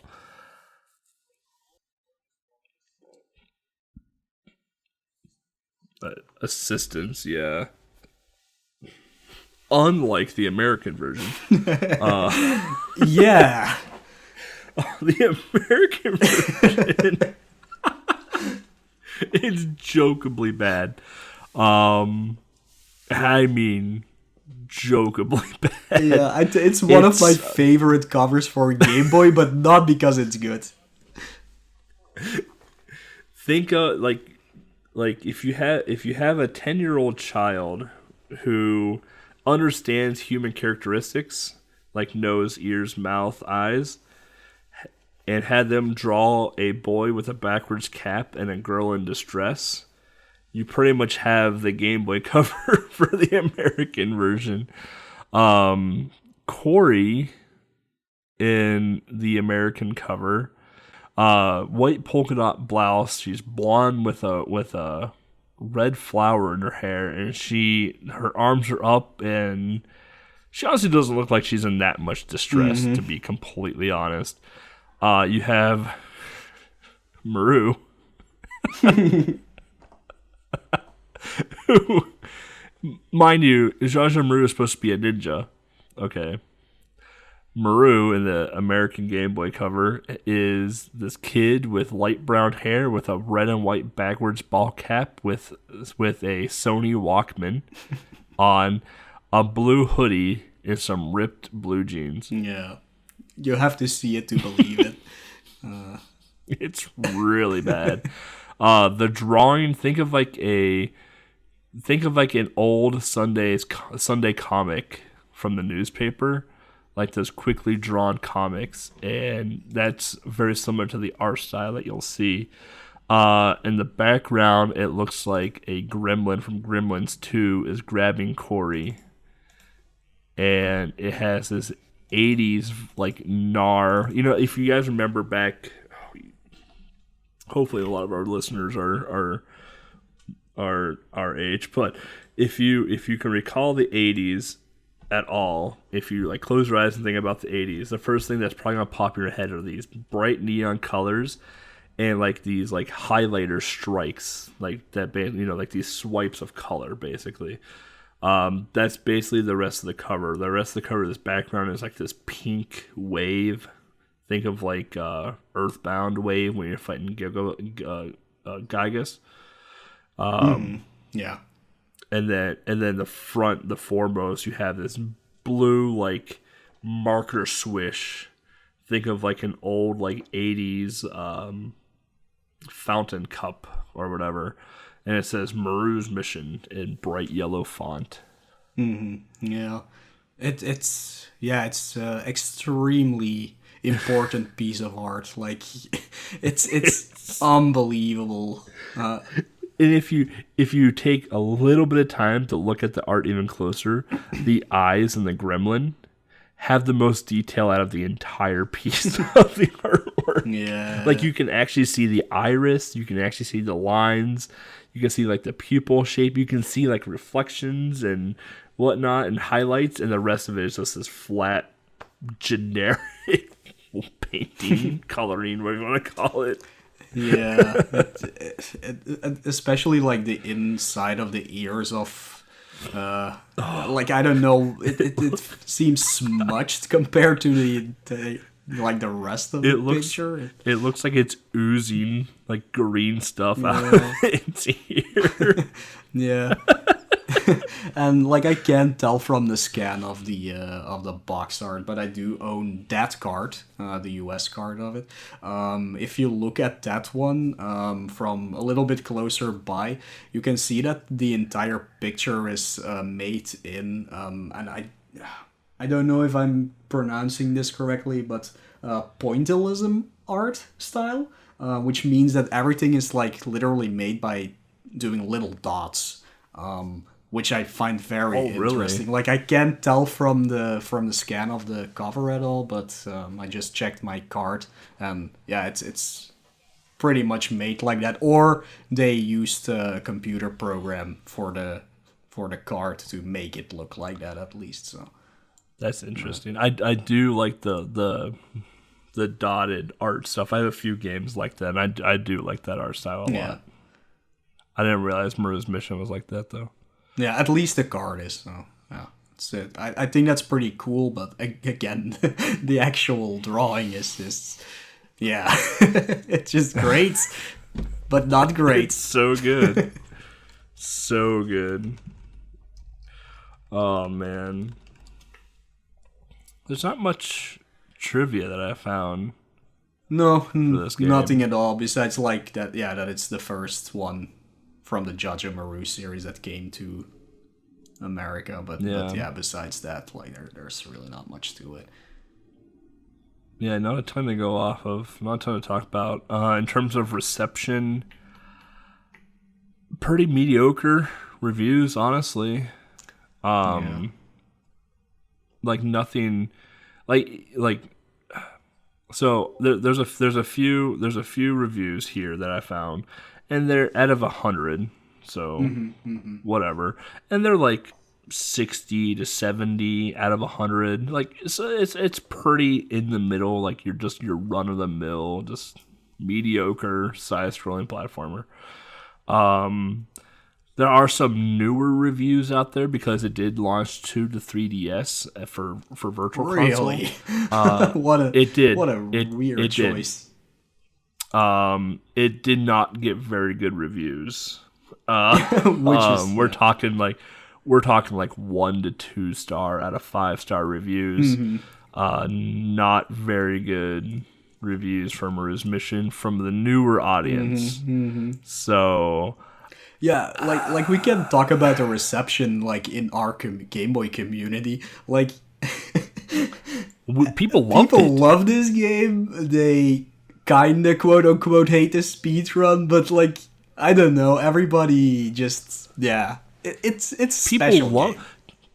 People went crazy when you put this in the Tiny 10. I was like, oh my god, yeah. It's like, what? Excuse me? Yeah, so this game got launched on the 3DS Virtual Console in 2012. Wow. So yeah, definitely interesting choice there. Like, yeah, like I should look up what they all like quote unquote released. I would have expected it to be launched in Japanese Virtual Console because it is the first of the Jaja Maru series. Outside, not the first, I guess. Yeah. I always get this confused. Not the first in Japan, the first in North America. But since it is part of the Jaja Maru series in Japan, I would expect it to be launched on Virtual Console in Japan, but not in America. Yeah, because the Jaja Maru series is big there. Like, it's very popular in Japan. Yeah. Interesting take. Nonetheless, and GameFAQs gave us a 3 out of 5. Number 194 lowest rated Game Boy games of all time. Apparently, their length says 3 hours, which yeah, I don't know who played that, but yeah, sure. I don't know who took 3 hours to play this game, but you can beat this game in about 20 to 30 minutes. It's such a weird reception. Like I feel like it's one of those games you either love it or you hate it type deal. Is it like there's no in between? Yeah, it's like it depends on what you're expecting really. Because the game doesn't look too great. It controls very floaty, which is the mechanic of the game because you can jump so high and things like that. But like, yeah, I don't know. it just feels fun to play it either way. It's not like, oh my god, this stings because I can't do what I'm supposed to do. So It's an early release Game Boy game where the barrier of entry is pretty easy to break through. Because it's not a hard game. There are little things that'll trip you up, but like it's not a hard game by any means. It's an easy game to get into. It's a very easy game to beat. It's a quick game to beat once you've beaten it a couple times. It's pretty fun just to go around and just blast everything. It's not bad. I personally prefer the Japanese version over the American version, purely because of the sprites. Honestly, I honestly find the sprite work to be a lot better than the American sprite work. And the Japanese version has better music, in my opinion, than the American version. Okay. Because there are differences in music and sound effects as well in the Japanese version versus the English version. But overall, I think this game, I was really excited because this was my episode to choose a game, and I was really excited to choose Maru's Mission. As much as I complain about it and moan about it, I really do enjoy Maru's Mission quite a bit. So I think it's actually a really fun game. Yeah, I like definitely agree with that. Like, I guess we can segue into our like thoughts and history with the game because we are kind of talking about that anyways. But yeah, like I played the original, the US version originally. That's what I wanted to say. The OG. Yeah, for a few years. The OG, I think it's a few years ago. Like I checked my actual video earlier on, and yeah, I think it's been a while since I did. But yeah, since then, like I think because a lot of people were watching me play that game, a lot of people picked it up for speedrunning back then. Like I saw that Other Blues was in my chat then, and like Spiderweb. Crazy awesome probably. But yeah, after I played it, like a lot of people dove into the speedrun because, yeah, I think Other Blues started it because he loves to play quote-unquote crappy games. And this one's definitely right up his alley. So. He does like to play crappy games. But I think he likes to... I'm speaking for Author Blues at this point. I could be completely wrong. But I think Author Blues likes to shine light on games that typically or would never get a light shown on them. Yeah, for sure. And we know Maru's Mission would never have gotten a light shined on it at all. Yeah, definitely.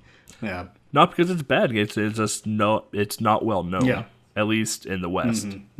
So. But yeah, that's how I came into contact with it. I'm not sure like who picked it or who suggested it. I think it was just a random pick from somebody who was like, you should probably play this. I don't know what it is either. But yeah, like I said earlier, a Japanese version I played a few weeks back just to prepare for the podcast. What I like is that it's fun to play both of them because they are a little bit different. They have some different bosses, apparently also music, which I didn't really notice. But I think if I would have to recommend one of them for a casual player, I would say just go with the US release because American. It is a little bit easier, quote unquote. Well, it's just like you don't game over if you fall into a pit immediately. Like, I'm not sure what's up with the Sphinx there. We'll try to figure that out later. But if you can die there, that's also quite crappy. And then one thing that like took me by surprise is that Medusa can literally one-hit kill you if she manages to turn you to stone in the Japanese version. So that one caught me by surprise as well. But yeah, I like both versions for sure. It's definitely fun to play like both of them back to back just to see what the differences are. Yeah, I played this after you played it. I was bullied into playing it by Author Blues and John Carls. But both of them bullied me into playing the game. So I played it and was like, wow, this is pretty fun. And then I'm one of those people that if I don't know what to play, I'll load up my Japanese ROM set on my EverDrive and just randomly pick Japanese games to play just to see what it's all about, see if I can find anything fun or hidden or whatever it may be. That's how I made Mo play Double Dragon 2 Japanese, basically. And I just stumbled upon the Japanese version of Maru's Mission. I just happened to choose it just out of random. Because it's called, I said it at the beginning of the episode, I'm not going to say it again. And I was like, oh, this is Maru's Mission, sweet. And I started playing, I'm like, oh, it's Maru's Mission, but it's different. And I spent probably the next couple hours after I beat it just doing some research about it. And yeah, sure enough, like the ports were just different. Like very similar game, but the bosses, some of the mechanics, some of the features of the game were just changed to the West to make the game actually just easier. Maybe because they thought the Japanese version would have been too hard for Americans. I don't know. But I personally find the Japanese version to be the one I typically migrate to, just because I have more fun with the sprites. I have more fun with playing it in a marathon setting, just because I can make fun of the sprites a bit more. I can make fun of the cutscenes a little bit more. But I have done both the English and the Japanese Maru's Mission runs at marathons back to back a few times. It's draining, but I mean it's enjoyable.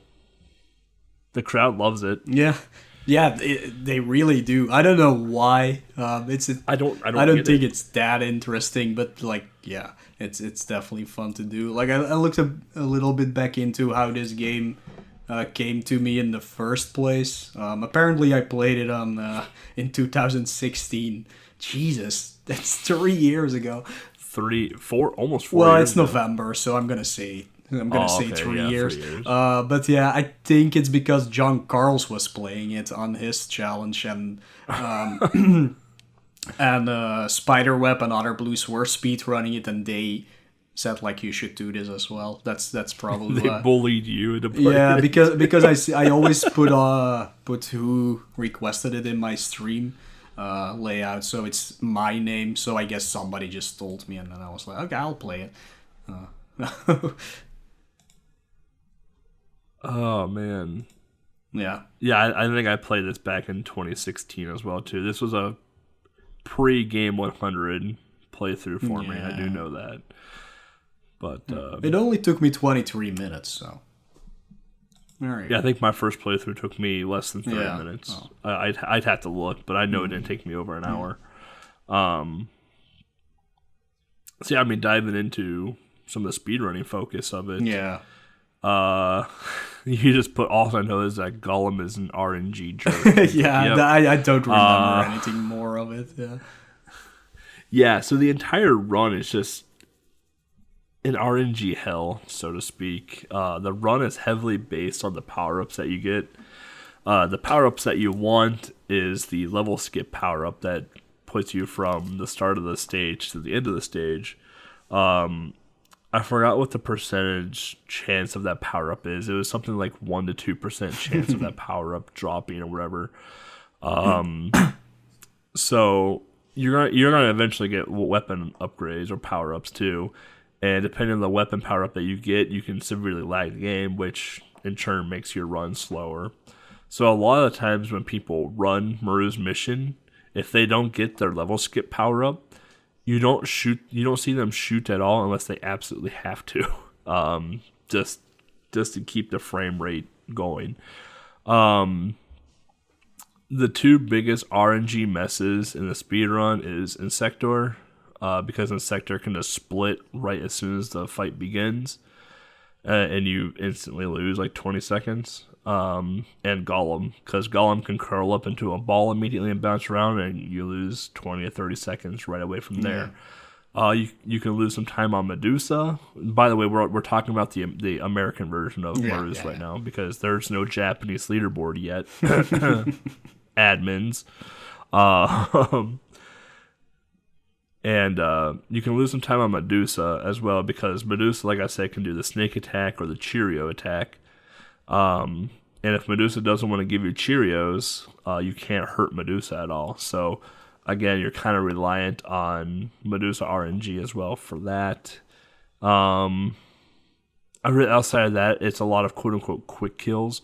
And what I mean by that is you're getting as close as possible to the enemy and just mashing the shoot button as hard as you possibly can to get off shurikens, garlics, whatever it may be that you're using to kill the boss. That's basically the speedrun in a nutshell. You have the shark stages. I call them the Tara Reid stages. I call them Sharknado 1, 2, and 3. Basically, if you can position yourself a little above the medium line of the screen while in the water, you can shoot the sharks that are coming from the wall. Yep. Once, and then if you turn Jaja Maru around, you can shoot them as they enter the screen again, killing them, and then the stingray should just float underneath you. You point down, shoot the stingray, you're done. The stages are relatively quick if you can position yourself correctly, and if you can get your harpoon timing down. The harpoon is a little bit weird to shoot. Like, it does shoot in a straight line, but after a while, it does descend down. Like, it does lose power and does start to arc downwards a little bit. So it does require a little bit of timing to shoot the harpoon as well. Honestly, I find the hardest stages in the speedrun to be the shark stages because you can lose the most time on those stages versus anything else. Although the pattern is always consistent. But if you misplace yourself a little bit, like you lost a solid minute in the run. So yeah. I don't even know who has record in Maru's mission anymore. Honestly. I don't know. Speedrun.com to see if it loads. Hey, it loaded. Wow. What an accomplishment. Yeah, weird. Did I click on Maru's? I don't even... Oh, site uses cookies. Alright. Leaderboard. I like how the category is any percent. There's no other percent to the game. It's beat the game. Yeah. God. Who made that board? Not me. Author Blues is the moderator. Yeah. He's dead. We're going to have a talk with Author Blues. So first place, the world record holder of Maru's mission, US, is Chan Cool from Germany. Probably an alias for PLD. With a time of 17 minutes and 59 seconds. Second place is Crazy Awesome with an 18 minute and 47 second time. I have 7th. You're at 12. Yep. Because I put a lot of time in this run. I did my run 2 years ago. You did yours 3 years ago. Dang. Yeah, you have a 22 minute time. I have a 20 minute time. Oh well. That's fun. And everyone... Oh, no, there's an Australian. Okay, there's French, Belgium, Australian, and German. The rest are just American. So out of the 13 people, was that 1, 2, 3, 4? 9 of them are American. Incredible.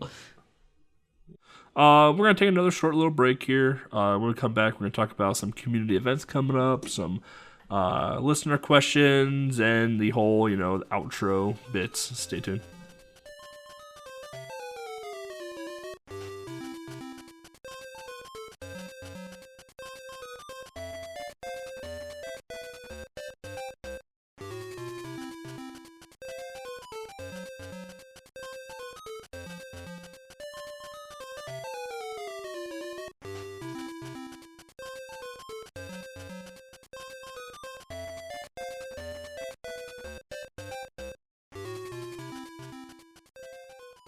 And welcome back, everybody. Community events. Not a ton going on right now. AGDQ starts from the day of this recording tomorrow. So it's GDQ time, which means, and it's the start of the year, which means there's not a ton going on for marathons, at least that I'm aware of. The one marathon I am aware of is called Midwinter Speed Sprinter 2020. Whew, that is a mouthful. So Midwinter Speed Sprinter is put on by my good friends from Midwest Speed Fest. And it'll be a on-site marathon taking place March 6th through the 8th in Minnesota. So the only reason I know about this is because I got reached out to about it. They'll be doing a fundraising. So the marathon they're putting on will be fundraising funds for Carbon Fund, which is a nonprofit providing carbon offsetting resources for businesses and organizations. I believe, let's see here. Marathon will be 24 hours a day, so just like a GDQ setup, but it'll be just over a weekend. Submissions might be closed, or they close at the end of the month. I don't remember exactly, but go check it out. It's on speedrun.com/MWSS2020. All the information is there. Otherwise, you can reach out to Count Gooby or Sexrex. So those are the two that I know personally, and I talk to pretty regularly because that's the Shaq Fu crew. So, yes, there's a Shaq Fu crew. That's why I was reached out, because we want to do a Shaq Fu relay race. So reach out to them if you have any questions about the event, or like I said, go to speedrun.com/MWSS2020. Otherwise, we have HDQ, which will be done by the time this episode comes out. Won't matter anyway. There's no Game Boy game, so who cares? That's it for community events. Yeah. Pretty lot going on right now. Yeah. When spring comes along, there will be a lot more. Like, everybody is tired now. We need our... Once March and April hit, then it'll be full swing again. It's time for winter sleep. So yeah, winter break right now. Listener questions. Yeah, I see you put one in yeah, there. like there were a few, but we answered to, well, maybe not one, or I'll bring that one up real quick. It's about the speed run itself, asked by Suffer or Suffer is it Suffer? So Suffer. He asks if there is a way to manipulate drops to be more consistently get the warp. But not that we know of. Not that we know. I know it's been looked into. I know when the speedrun was real popular with Oth and John and a few others, I know they dug a bit into it, but I don't think they found anything at least consistent to manipulate what power-ups drop per stage. Yeah. So... Well, yeah, if you want to look into that yourself, if you know a little bit about like data mining, I guess, or DASing, maybe you can figure something out. But memory reading. Yeah, I don't think there is anything really to go on. But yeah, you never know. I mean, we said that about Avenging Spirit, and we found out that if you press start when the star enters the eye or wherever it is, you insert this special seed that is just perfect for everything. So it's definitely possible. We also found this. Yeah, I mean, we also found the same thing for Kirby's Dream Land, where if you do certain inputs at certain times, like, you manipulate the entire game. So it's definitely possible. Like, it's definitely not a ruled out idea. It's just we as of right now, we don't know. So the other question was Maru's mission bonus game, is it better or worse than the diving levels in the NES? Worse. Yeah, 100% worse. Yep. Because this is the biggest reason why it's worse, is because it's pointless. Like the bonus stages in Jaws NES, there's a purpose. You collect seashells to power up your weapon, to power up your stuff.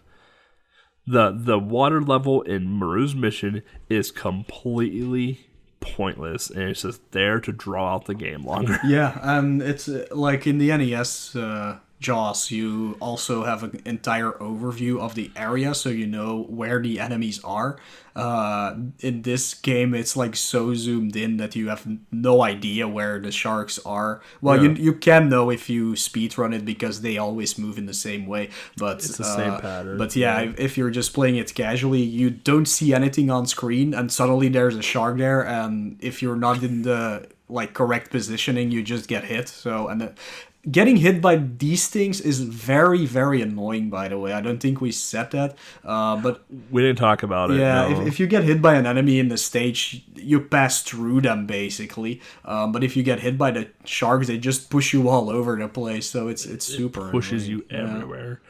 And we didn't talk about either that when there's only one sprite left on the screen that you have to kill, they move at Mach 3 speed. Indeed. So that's another thing to be weary of.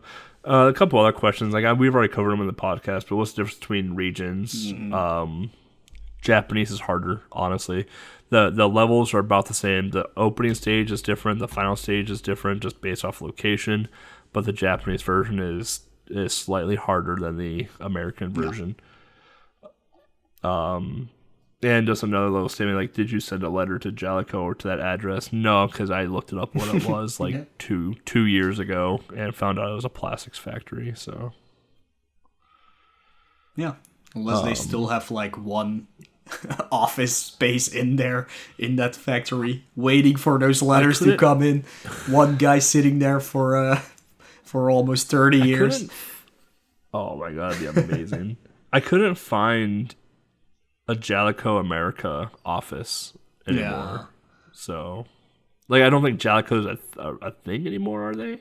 I highly doubt it. I don't know if they probably bought out more than anything. They probably got bought out by someone. But yeah, the Jalico office, like, there's just no North American Jalico office anymore. Period. Yeah. Like, I'm assuming that went away in like the mid '90s. So. Yeah, I'm looking up Jalico here. It doesn't exist anymore. And it also wasn't bought up. It, like, literally dissolved. Oh, it just dissolved. Yeah. But it was made Which up... means all of this... It was made up by two companies before that, so, yeah, I don't know. It was already a merge, apparently. Oh. Which means all the Jalico games are in a landfill somewhere. Yeah. That's exactly what that means. Yeah, there's all the questions I see in Discord in a way. So yeah, I guess we do the thing here, I guess. If y'all have any thoughts, suggestions, feedback for the podcast, Mo, myself, Legs, anything, let us know. We love to hear. We love to talk from you guys. Talk to you guys even. Discord, I mean, it's pretty quiet, but we can get a conversation going. Like you know, and everyone's involved. Everyone gets included somehow, one way or another. Pretty good time. So definitely hang out with us in Discord. It's usually pretty fun. We have a Patreon. So if you want to be a subscriber, a per month subscriber to the podcast. Once we hit $20 a month, we'll be doing live streams of the podcast, so you can see mine and Mo's gorgeous faces while we talk and laugh and be dumb during breaks. If you don't want to be a patron or do the sub thing, but you still want to throw money at us, we do have a PayPal as well too, which you can find all that information on gbrunners.com/TIGB. Along with this following information, you can find me, Beltha Gaming, on Twitch and Twitter at Beltha Gaming, and you can find me on YouTube now if you just search Beltha Gaming, because I don't have a cool URL yet. I think I have up to 30 of my Game Boy Adventure games uploaded now. Yeah, you can find our fantastic producer, Legs, at SprintingLegs on Twitch, and Legs on Twitter, and Legs in the Discord. And where can I find you, Mo? Yeah, and you can find Legs on her own website, SprintingLegs.com, actually. She also has a YouTube channel, but not like a real URL or anything, but she is on there. You can find me on YouTube, Twitter, and Twitch as Moelle, which is Moelleuh. And again, you can find all of this information on the website, gbrunners.com/TIGB. We'll someday re-facelift that website. It's fine. I mean, no, I think it's fine. Well, we should the page revamp is GB fine. Runners. That's the thing, but That's what the website itself needs to be but yeah, the TIGB page is the page is great because I coded Yeah. it. So.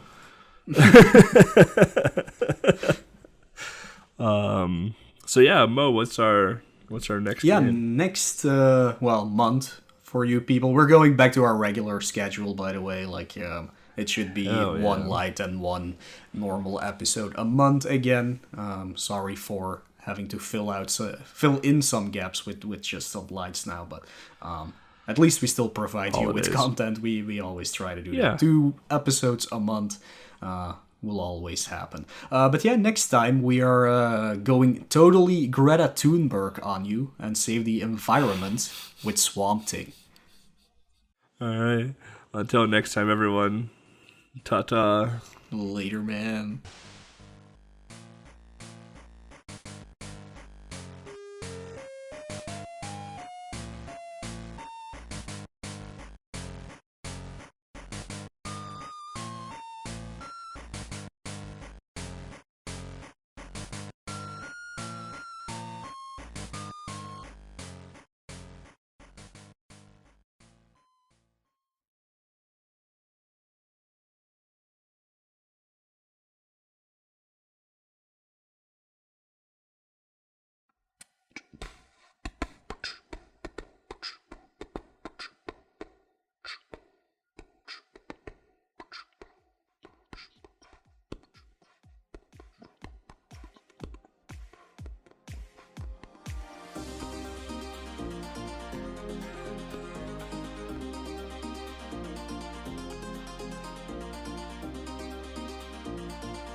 A lot of memes on Facebook.